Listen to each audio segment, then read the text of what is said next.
The mountain boy was not like the others in his village. While the other children played near the river or helped their parents with chores, he would vanish at dawn, climbing the steep, frozen slopes of the highest ridge. The villagers often watched him from below, shaking their heads, whispering among themselves. "He'll freeze up there. That boy is mad," some said. "No one lives alone in that cold," others warned. Yet, he ignored them all. He carried a stack of logs, a bundle of tools, and a fire in his heart that no amount of snow or wind could put out. He had chosen this place for a reason, though no one knew what it was. The ridge was lonely, harsh, and unforgiving. Wind screamed like wild animals across the peaks. Snow fell in flurries that could blind a man within minutes, and yet, there he was, every morning, cutting wood, hammering beams, and shaping a strange cabin from the bare mountainside. The cabin was peculiar from the start. He built it with thick logs, the kind that could hold against the mountain's fierce cold. He carved the windows small, narrow, almost suspiciously so. When villagers first glimpsed the structure from below, they thought it looked sturdy but strange. It was square, simple, and yet there was a sharp precision to it, an order that suggested someone with foresight was at work. But what really made people laugh, what really made them certain he was foolish, was the roof. Everyone expected him to finish the cabin, raise one roof, and call it done. That would have been enough. One roof keeps the rain off, the snow out, and the wind mostly at bay. One roof is what any sane person would do. But the mountain boy did not stop. He built a second roof, taller, leaving a wide gap between the two. People from the village climbed partway up the trail to see this odd sight. "What's he doing now?" one laughed. "He's building a sandwich of snow." Another pointed and shook his head. One roof would hold him. "This is madness." Some even tried to warn him.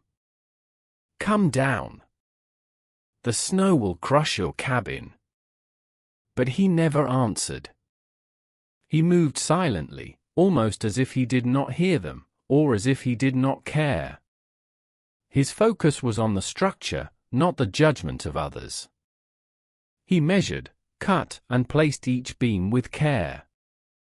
He sealed cracks with moss, packed clay into gaps, and carved small channels along the edges of the roof. The villagers could not see the purpose of any of it. It all seemed unnecessary, even strange. Yet, there was a rhythm to his work, a sense that he was building more than a house, he was building a fortress against something the others could not yet imagine. He lived alone, with only the occasional rabbit or fox for company. Sometimes he left marks on the trees around the cabin, carvings no one could understand. He moved with patience, never in a hurry, never panicking, even as clouds gathered on the horizon. At night, the faint glow of a fire flickered inside his cabin. Villagers would see the warm light, small and steady, and wonder how a boy could survive such harsh conditions on his own. Some began to feel uneasy.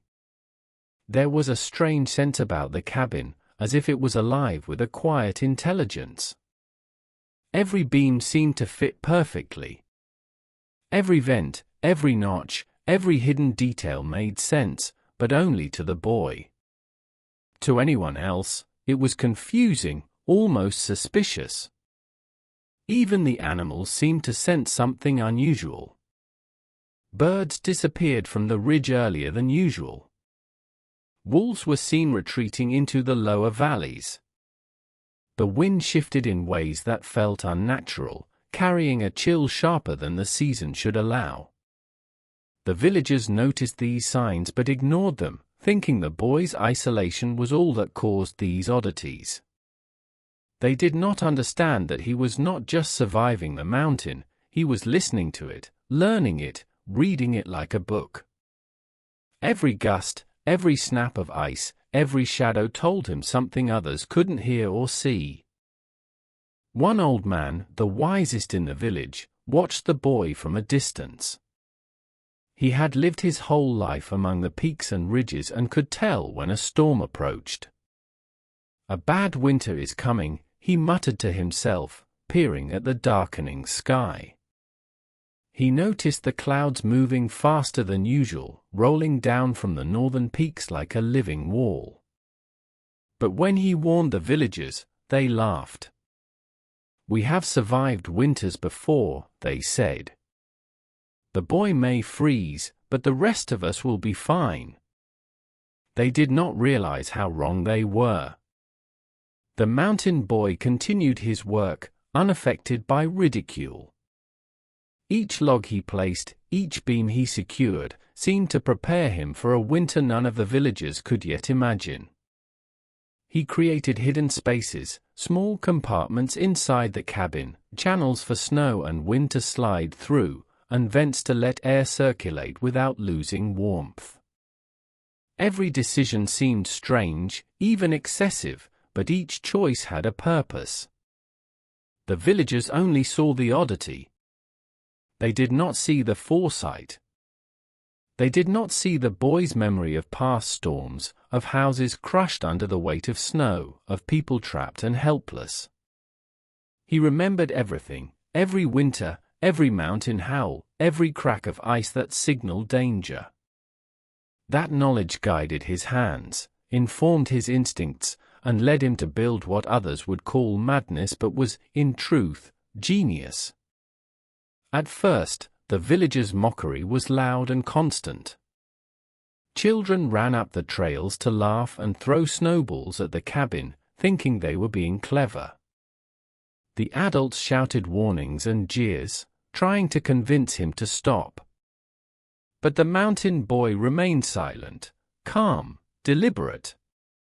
He measured twice, cut once, and never faltered. When a branch fell too close or a small avalanche brushed past, he adjusted, reinforcing the structure quietly. His focus never wavered. Each step, each hammer strike, seemed to prepare for something larger, something the village had yet to understand. And then the signs became clearer. The animals fled. The air grew heavier, almost still, as though the mountain itself was holding its breath.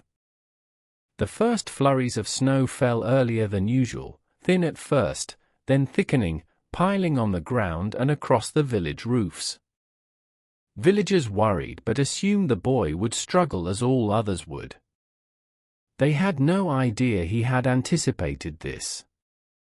His double roof, his channels, his hidden spaces, all were about to prove themselves. Even from below, they could see his cabin standing alone on the ridge, small against the vast mountains, yet strangely unshakable. The firelight flickered against the glassless windows, casting shadows that danced like spirits in the cold. Some villagers began to feel a twinge of fear. What if the boy was not foolish? What if his work was not simple madness but preparation? But before they could even consider this, the wind shifted violently. A cold gust swept down the mountains, carrying with it a silent warning. It was not merely snow coming, it was a storm, one unlike any they had seen in years. And high above, the mountain boy continued to work, calm, patient, and focused, unaware of the laughter below but fully aware of the mountain's mood. By nightfall, the cabin stood tall, its double roof complete. The villagers, exhausted from laughter and concern, retreated to their homes, locking doors and watching the distant ridge from their windows. The boy lit his fire, settled down, and checked every vent, every beam, every channel he had prepared. Outside, the wind screamed, rattling the mountain as if testing his work. The snow began to fall in earnest, thick and fast, covering the ridge in a white blanket. The village below shivered, worried, and unprepared. And yet, above it all, the mountain boy moved calmly inside his cabin, as if the storm had been expected all along. The first night of the approaching blizzard stretched endlessly. The villagers wondered how long it could last, worried about their own roofs, their own fires, and their dwindling supplies. They thought of the boy with the strange double roof and shook their heads, convinced he would suffer as they feared. But the boy was already thinking several steps ahead, already listening to the mountain's secret language. Each gust of wind, each falling flake, confirmed that his preparation had been correct. He adjusted the vents, checked the stability of the beams, and even moved supplies into hidden compartments to keep them dry. The village slept uneasily, the old man muttering warnings in his sleep, sensing that something dangerous had begun. Up on the ridge, snow covered the trees, the paths, and the slopes, but the mountain boy's cabin remained clear in its structure, strong and strangely alive, awaiting the storm that would soon test it. The villagers had mocked him for the double roof, for the odd channels, for the tiny hidden compartments, but the first night of the blizzard was only the beginning. The mountain had more challenges, more dangers, and more lessons yet to reveal. And the boy, calm and prepared, waited silently, ready for the mountain to speak its full truth. By dawn, the village had already begun to worry in earnest. Snow was piling higher than anyone had expected. Roofs groaned, fires struggled, and the wind showed no mercy. The mountain boy emerged briefly to check the exterior, brushing snow from the lower beams, and returned inside with a calm that unnerved anyone who saw him from below. The cabin, now fully finished with its double roof and secret channels, seemed to pulse with a hidden strength.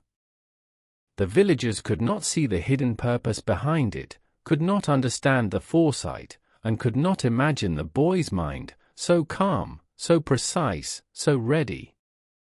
And as night fell again, a silence swept across the ridge. Snow piled against the cabin, wind screamed across the peaks, and the mountain seemed alive with anticipation. The mountain boy moved through the small inner passages he had carved, checking each vent, each beam, each hidden corner. He knew the blizzard was coming in full force. He knew the village below was unprepared. He had built the cabin not out of pride, not out of madness, but out of necessity, a knowledge no one else had. The villagers laughed at the boy, doubted him, mocked him, but the first flakes of snow, the first gusts of wind, were already whispering that their laughter had been premature. The mountain boy settled by his fire, watching the snow swirl outside the window, calm, patient, and ready. The mountain had spoken. The storm was coming.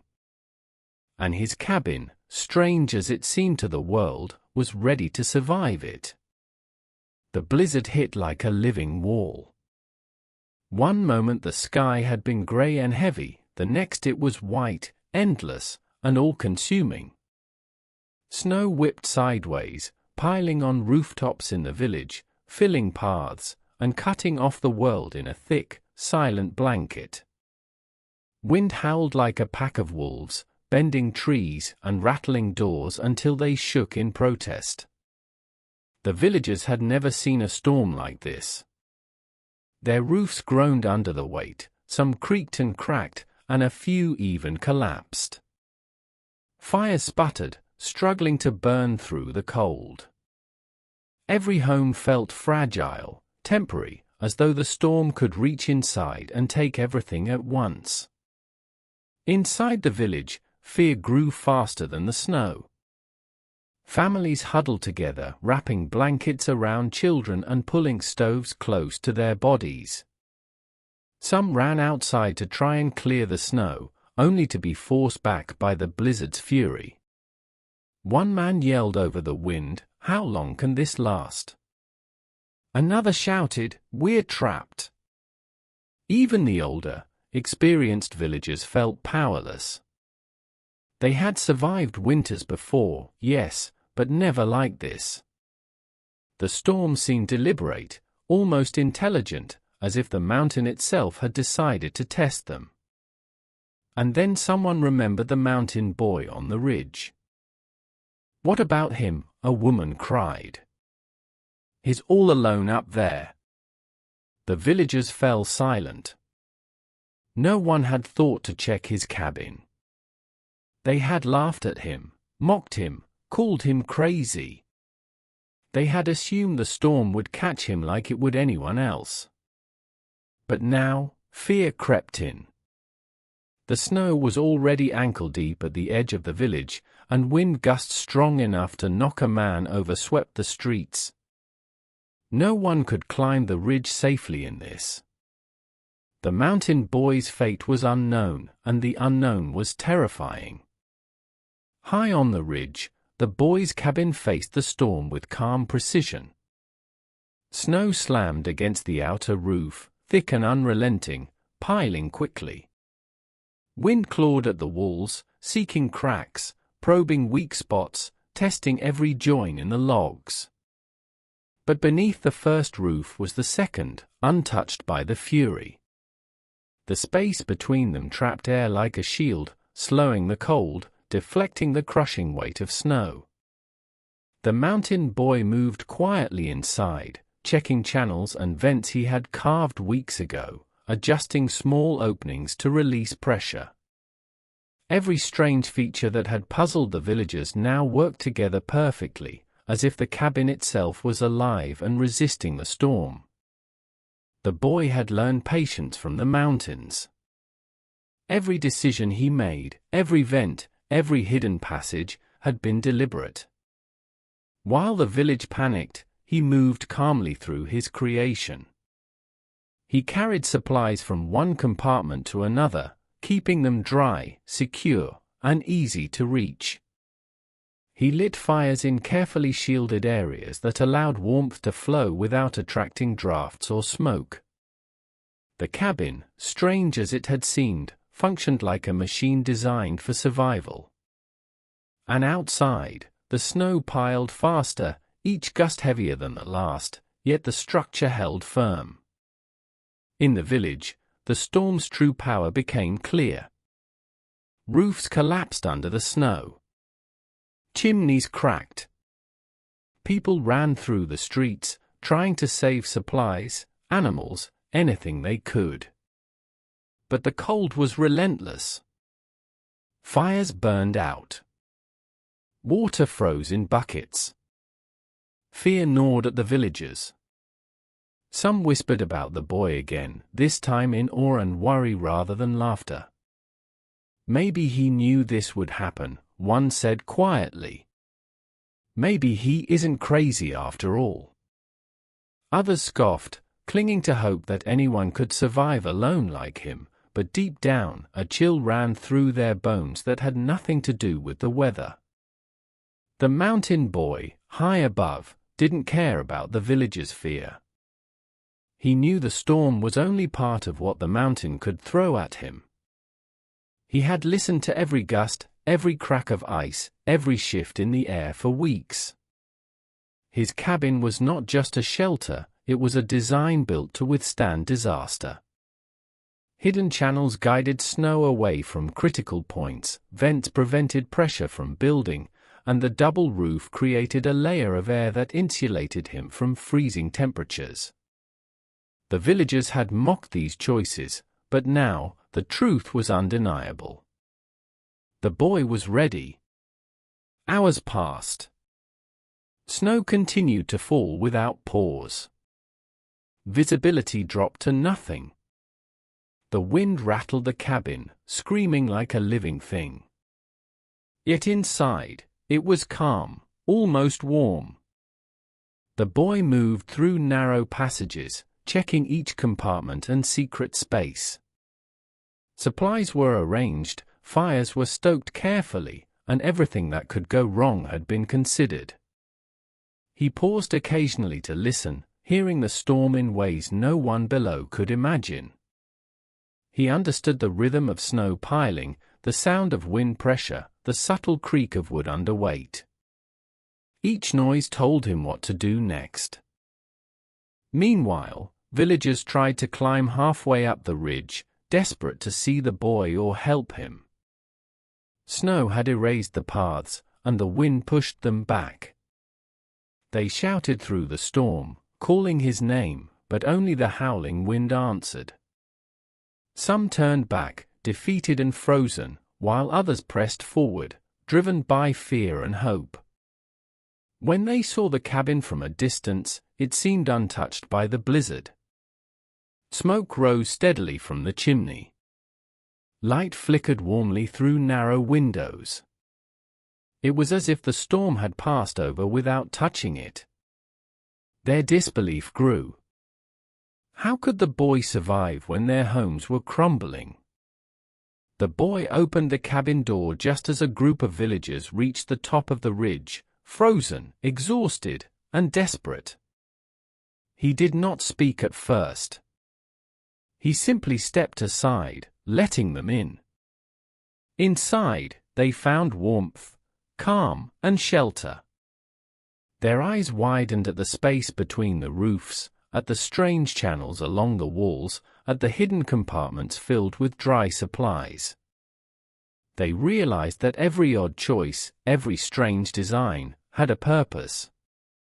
The boy had built not from fear, not from madness, but from knowledge and careful planning. As they settled inside, snow piling against the outer walls, the villagers began to understand. The double roof was not a joke. The vents were not decoration. The hidden spaces were not unnecessary. The boy's cabin was a fortress, a carefully engineered refuge designed to withstand disaster. They had assumed he was crazy, but he had simply been ahead of them, reading the mountain, predicting the storm, and preparing in silence.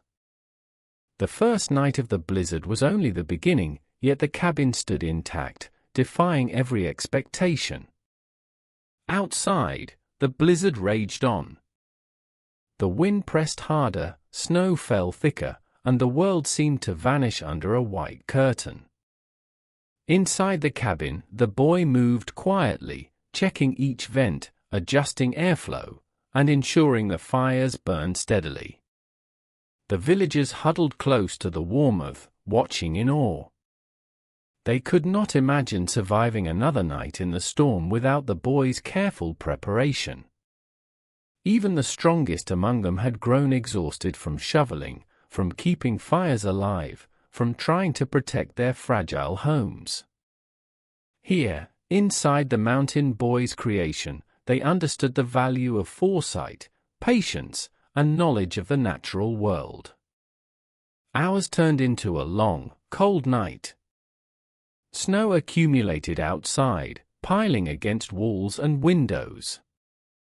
Wind pressed hard on the roof, and the villagers listened in terror, fearing collapse.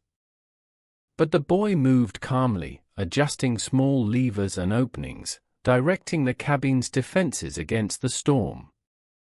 He had anticipated the weight, the pressure, the ice that would form overnight. Every feature of the cabin worked in harmony, holding the structure safe while outside, the mountain unleashed its fury. Some villagers began to whisper among themselves. "We mocked him," one said, voice trembling. "We laughed at his double roof, his strange vents, his hidden spaces. And yet, he is alive. We are alive because of his preparation." Another added, "He saw this coming when we did not. He read the mountain when we only shouted and panicked." Fear and respect mixed in their hearts, realizing the boy's wisdom had saved them from disaster. The mountain boy did not boast. He did not speak loudly. He simply moved through his cabin, listening, checking, and adjusting. Every creak of wood, every shift of snow, every gust of wind was information he understood. The villagers watched in awe, realizing that what had seemed foolish or strange had been deliberate, intelligent, and life-saving. As dawn approached, the storm did not let up. Snow covered the ridge, blinding anyone outside, but inside the cabin, the boy remained calm. The villagers were amazed at the warmth, the dry supplies, the steady fires, and the integrity of the structure. They could only imagine what their own homes below would have endured if they had relied on luck rather than foresight. The mountain boy had not only survived the first night of the blizzard, he had prepared a refuge that could hold through anything. Yet, even as they marveled at the cabin, a sense of unease lingered. The mountain was still alive with the storm, and they knew that more challenges might come. They had seen only the beginning. The boy, however, was ready. He had anticipated the next waves, the shifting winds, and the weight of snow to come. The village below had never faced such a storm, and few had understood its danger, but the mountain boy had. He had built a sanctuary of knowledge, patience, and planning, and now the villagers were learning the value of preparation the hard way. And so the first night passed.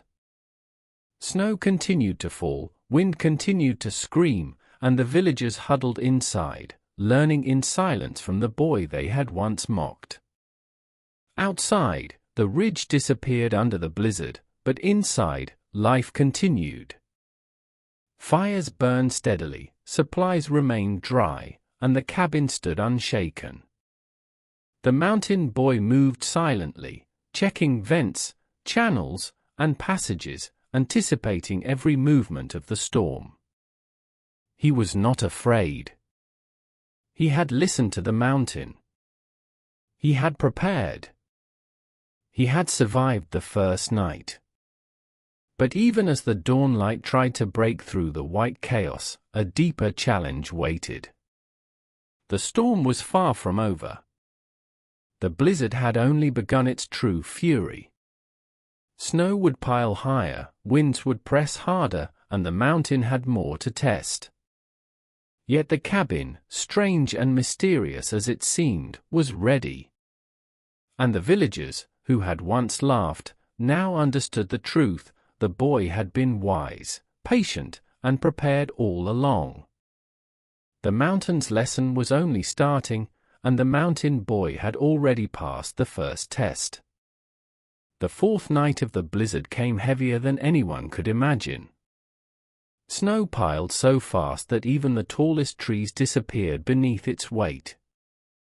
Wind whipped down the slopes like a living creature, tearing across the ridge and rattling the village below. The villagers, who had huddled in the mountain boy's cabin, understood now that survival was not about luck. It was about preparation, patience, and knowledge of the mountain. Yet, fear still lingered, because the storm was not finished. High above, the mountain boy moved calmly through his cabin. Every beam, every vent, every hidden channel he had carved now held the weight of snow and ice pressing from every angle. The double roof flexed slightly under pressure, but it held, protecting the inner space from the full force of the blizzard. Inside, fires burned steadily, carefully shielded from drafts. Supplies were dry, neat, and ready for the days ahead. The villagers watched him in awe, shivering from exhaustion and fear, realizing that every detail they had mocked before was now keeping them alive. Suddenly, a low rumble rolled through the mountains. At first, it was faint, like distant thunder. Then it grew louder, echoing from ridge to ridge. Snow shifted on distant slopes, and a sense of dread filled the cabin. The mountain boy froze, listening, his instincts sharper than anyone else's. The rumble was not ordinary. It was the sound of an avalanche, massive and unstoppable, racing down the mountain with terrifying speed. Snow, rocks, and ice were moving together as a single wall of white. It would destroy anything weak enough to stand in its path. The villagers gasped, realizing they were in immediate danger.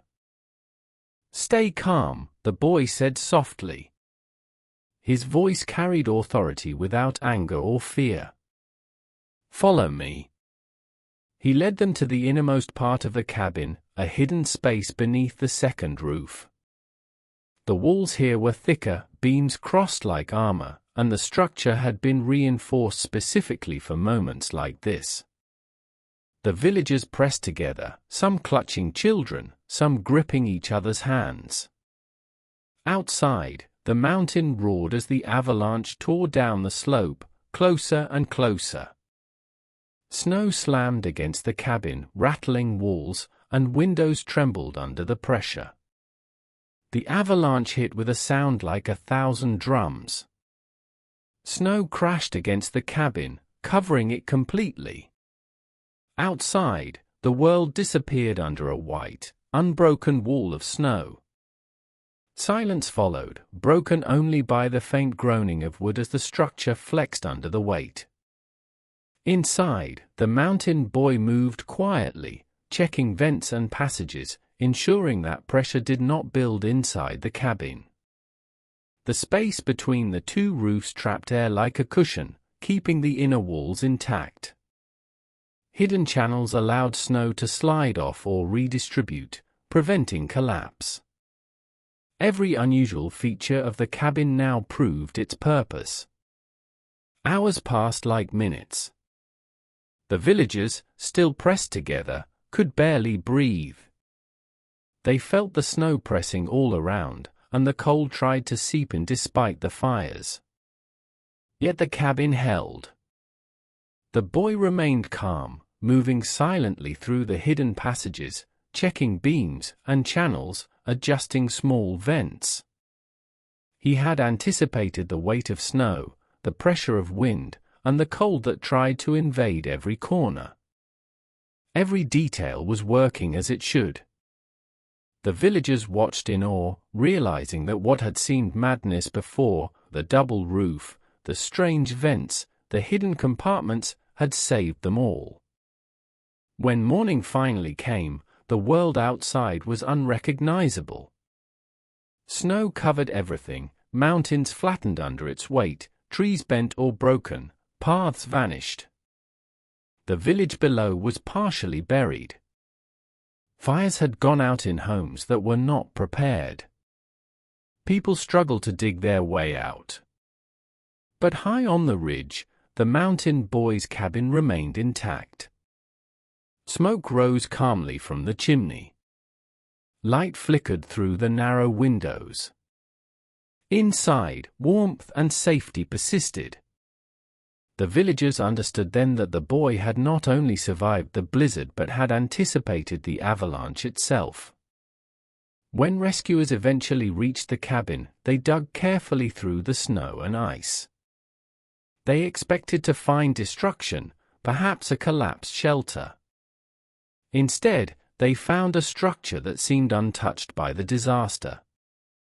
The mountain boy opened the door to let them in, as if he had been waiting. He did not boast or explain at first. He simply let them see the stability, the hidden compartments filled with dry supplies, the carefully channeled roof, and the calm, warm fire. All replaced fear in their eyes. The boy had prepared for every eventuality, and it had worked. Someone finally asked, trembling, "How did you know? How did you survive when the mountain tried to crush everything?" The mountain boy looked quietly at the mountains, silent and distant. Then he spoke in a calm, measured voice. "My parents didn't survive the last storm," he said. "Their cabin had one roof. I remembered what happened, and I learned from it. Every mistake, every crack, every collapse I saw before, I built this cabin to survive it all. I listened to the mountain. I prepared. That is why I am alive." The villagers looked at him differently now. The boy they had mocked, laughed at, and doubted had shown intelligence, patience, and courage far beyond their understanding. They realized that wisdom often looked strange to those who did not know. The double roof, the strange channels, the hidden spaces, all had been necessary. Each detail had been deliberate, designed to withstand nature at its worst. The mountain had tested them all, and the mountain boy had passed when no one else could. The avalanche had left destruction in its wake. Trees were broken, homes below were damaged or buried, and the villagers had been lucky to escape the worst. But inside the cabin, they found warmth, safety, and life. They could see the value of foresight, the importance of preparation, and the power of patience. The boy had not acted out of fear, but out of knowledge. He had not sought attention or praise, he had sought survival, understanding the mountain and respecting its strength. As snow melted and spring returned, the villagers rebuilt. They reinforced their homes, built stronger roofs, and added channels for snow runoff. They copied some of the mountain boy's ideas, realizing that his strange methods had saved lives. And high on the ridge, the double-roof cabin remained, a symbol of intelligence and preparation. The boy continued to live there, quiet, observant, and ready for the next challenge the mountain might send. The villagers sometimes climbed the ridge to visit, leaving offerings of food or tools, and asking quietly for advice. The boy never boasted, never scolded. He simply shared knowledge, teaching them how to read the mountain, anticipate danger, and respect nature's power. They learned that sometimes, survival required thinking differently, planning ahead, and trusting what might seem strange or unnecessary. The mountain boy became a legend in the village. Stories were told of his courage, intelligence, and foresight. Children whispered about the cabin with two roofs, and adults marveled at his preparation. They understood now that what had seemed foolish was in fact genius. The blizzard and avalanche had tested everyone, but the mountain boy had prepared, listened, and acted with wisdom that came from experience and memory. Years later, the cabin still stood on the ridge, weathering every storm that came. The villagers respected the boy more than anyone else, not just for surviving, but for teaching them the lessons they had ignored. They understood that sometimes, it takes someone who sees danger before it arrives, someone willing to act alone and prepare quietly, to save lives when the storm comes. And the mountain boy? He continued to watch the peaks, listening to the wind, feeling the snow, and building silently. He had proven that foresight and preparation were stronger than fear. He had shown that patience, intelligence, and respect for nature could turn even the most impossible situation into survival. The double-roof cabin became more than a home, it became a symbol, a story, and a lesson for generations. Even when the storms returned, the mountain boy remained calm. Snow could pile high. Wind could scream. Avalanches could roar. But inside his cabin, life continued.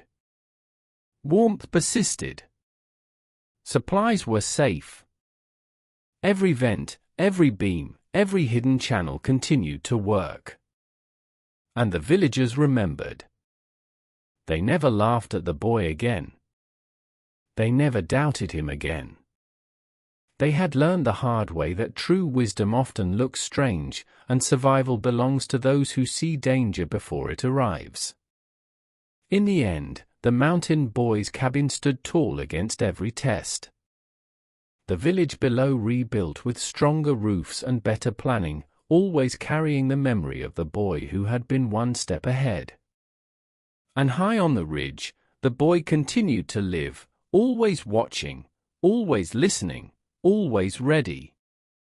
The mountain had spoken. He had answered. And he had survived.